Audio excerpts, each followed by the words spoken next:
Good evening ladies and gentleman.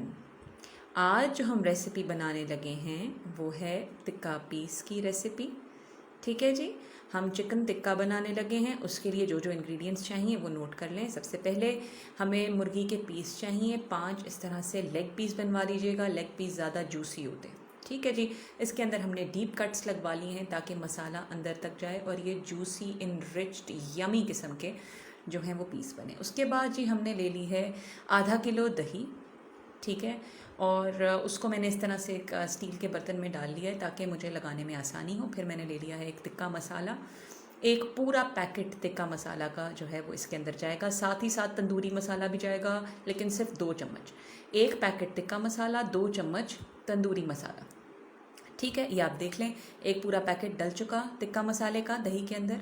और यहाँ पे मैंने 2 चम्मच के करीब तंदूरी मसाला भी इसके अंदर डाल लिया। ये 5 पीस का हिसाब है, आप इसी हिसाब से 10 बनाएंगे तो डबल कर लेंगे या फिर आप देख लीजिएगा। अच्छा जी, ये डाल लिया मैंने इसके अंदर 2 बड़े वाले लेमन का जूस। ये डालते साथ ही आप इसको कर लेंगे अच्छे से मिक्स, लेकिन मिक्स करने से पहले इसके अंदर डलेगा जर्दे का रंग। ठीक है, मैं येलो फूड कलर डाल रही हूँ, आपकी प्रेफरेंस है आप कौन सा डालना चाहेंगे। कुछ लोगों को डार्क पसंद है तो आप ऑरेंज भी डाल सकते हैं। अंदाजे से मैंने इतना सा येलो फूड कलर जो है वो शामिल कर दिया है। अब मैं इसको करने लगी हूँ mix mix and mix. By the way my dear viewers, I had to tell you that this recipe is not my own, it is my मेरी सास की रेसिपी है। और I am really grateful to her, my mother in law, I am really grateful to her to share this recipe with me. ठीक है जी, ये उनकी recipe है और ये उन्होंने मुझे एज इट इज़ बताई थी जो मैं आपको बता रही हूँ। सिर्फ तंदूरी मसाला मेरा एडिशन है क्योंकि मुझे थोड़ा सा स्पाइसी पसंद है। चलें जी, अब हम लगा लेंगे पाँचों पीसों के ऊपर बराबर से और अंदर उंगलियां डाल डाल के, जिस तरह से मैं कर रही हूँ ऐसे ही आपने भर लेना है मसाले से पूरा चिकन पीस। ठीक है जी,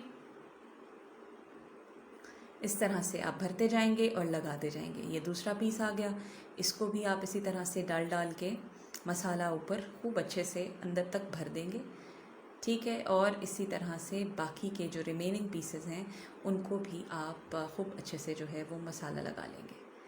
ठीक हो गया जी। हाँ जी, अंदर तक फिलिंग करें, बार बार बता रही हूँ अंदर तक फिलिंग करें, क्योंकि अगर आप नहीं करेंगे तो वो अंदर से फ्लेवर निकल के नहीं आएगा। ठीक है, फिर आपको फीकापन महसूस होगा। और ये चिकन मैं अच्छे से धो चुकी हूँ। अगर कहीं आपको रेडनेस नज़र आती है तो दैट मीन्स के ये जो है वो इनबिल्ट है, ये मेरा कसूर नहीं है। ठीक है व्यूअर्स, चलें अब इसको मसाला लग गया है। नेक्स्ट स्टेप ये है कि हमने इसको मैरिनेट करके कम अज़ कम 1 घंटे के लिए छोड़ देना है। ज़्यादा भी छोड़ सकते हैं लेकिन 1 घंटा इज़ गुड इनफ। चलें जी, ऑयल गर्म हो गया, इसके अंदर हमने ये 5 पीस डाल दिए। मैंने नॉन स्टिक पैन लिया है खूबसूरत सा, उसके अंदर ही डाल रही हूँ। नॉन स्टिक लेने का मकसद ये है कि अगर आप कहीं राइट लेफ़्ट भी हो जाएँ तो ये लगेगा नहीं। तेज़ आंच के ऊपर इसको कलर देने के लिए मैं जो हूँ वो फ्राई कर रही हूँ।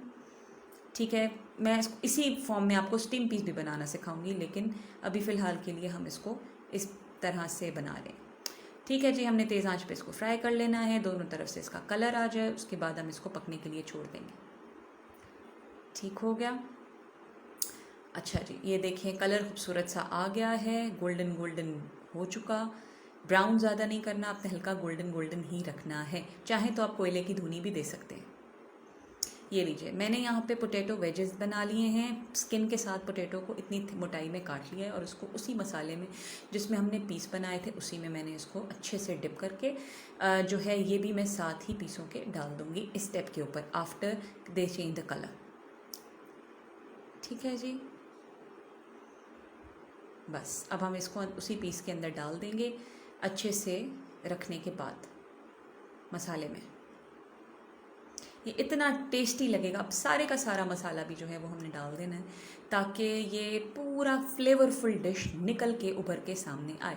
अब हमने इसके ऊपर लिड लगा देनी है और इसको कम से कम 40 मिनट्स के लिए पकने के लिए छोड़ देना है। एंड टना, it will be ready. C